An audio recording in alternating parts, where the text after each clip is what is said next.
Moby Dick by Herman Melville. Chapter 1. Loomings. Call me Ishmael.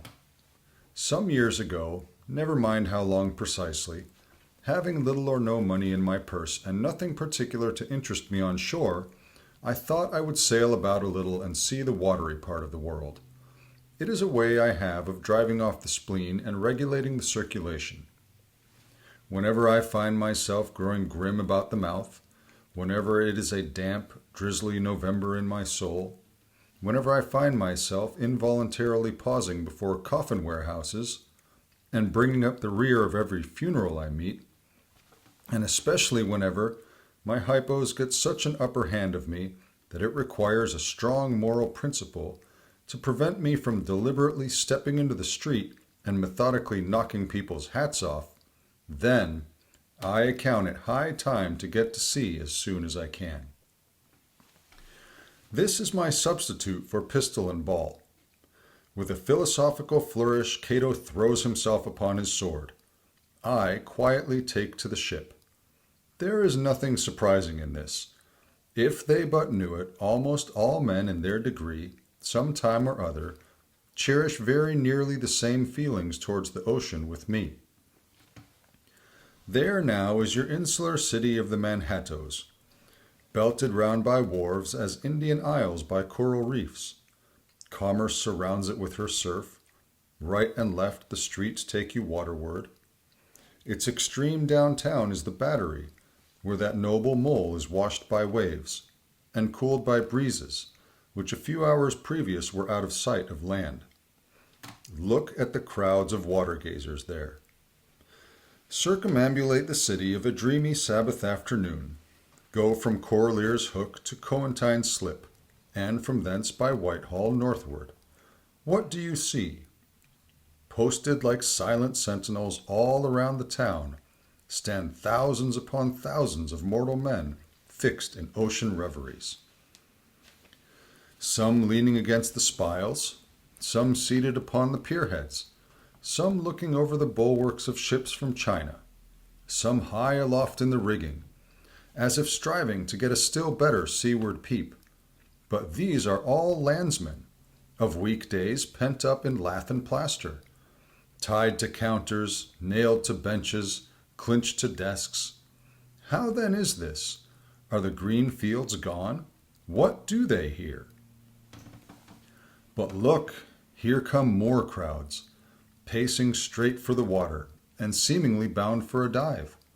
Strange, nothing will content them but the extremest limit of the land.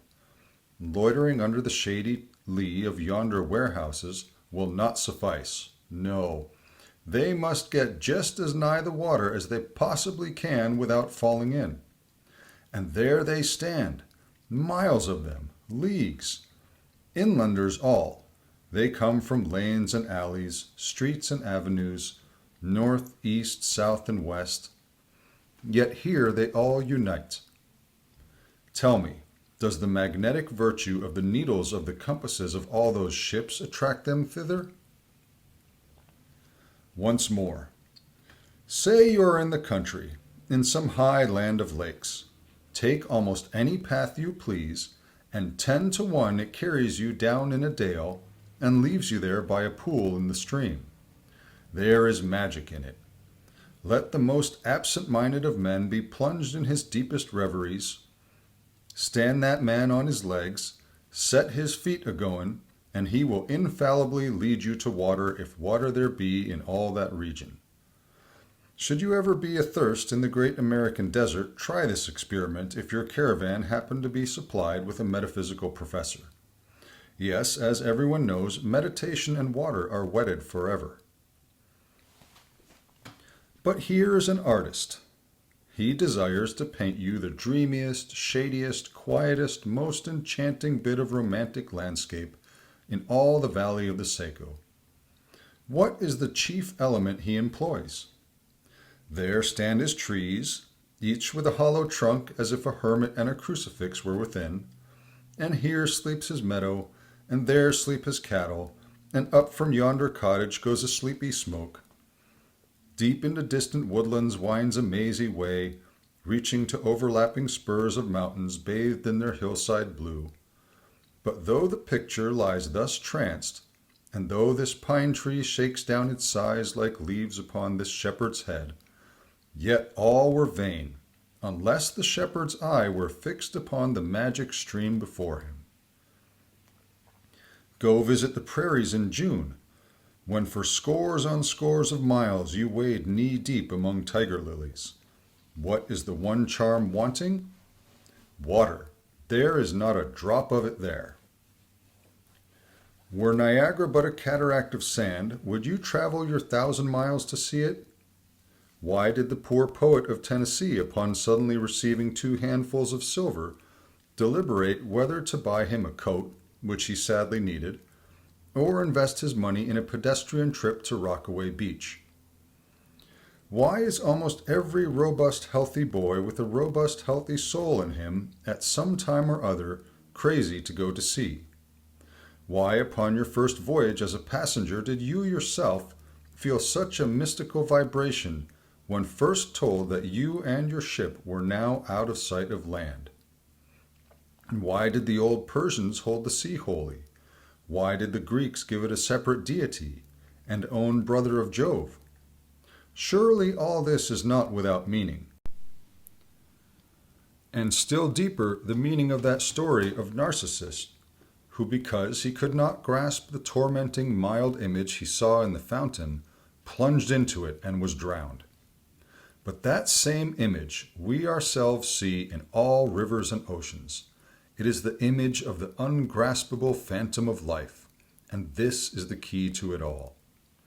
Now, when I say that I am in the habit of going to sea whenever I begin to grow hazy about the eyes, and begin to be overconscious of my lungs, I do not mean to have it inferred that I ever go to sea as a passenger. For to go as a passenger, you must needs have a purse, and a purse is but a rag unless you have something in it. Besides, passengers get seasick, grow quarrelsome, don't sleep of nights, do not enjoy themselves much as a general thing. No, I never go as a passenger, nor, though I am something of a salt, do I ever go to sea as a commodore, or a captain, or a cook. I abandon the glory and distinction of such offices to those who like them. For my part, I abominate all honorable, respectable toils, trials, and tribulations of every kind whatsoever. It is quite as much as I can do to take care of myself without taking care of ships, barks, brigs, schooners, and what not. And as for going as cook, though I confess there is considerable glory in that, a cook being a sort of officer on shipboard, yet somehow I never fancied broiling fowls. Though, once broiled, judiciously buttered, and judgmatically salted and peppered, there is no one who will speak more respectfully, not to say reverentially, of a broiled fowl than I will. It is out of the idolatrous dotings of the old Egyptians upon broiled ibis and roasted river horse that you see the mummies of those creatures in their huge bakehouses, the pyramids. No, when I go to sea, I go as a simple sailor, right before the mast, plumb down into the forecastle, aloft there to the royal masthead.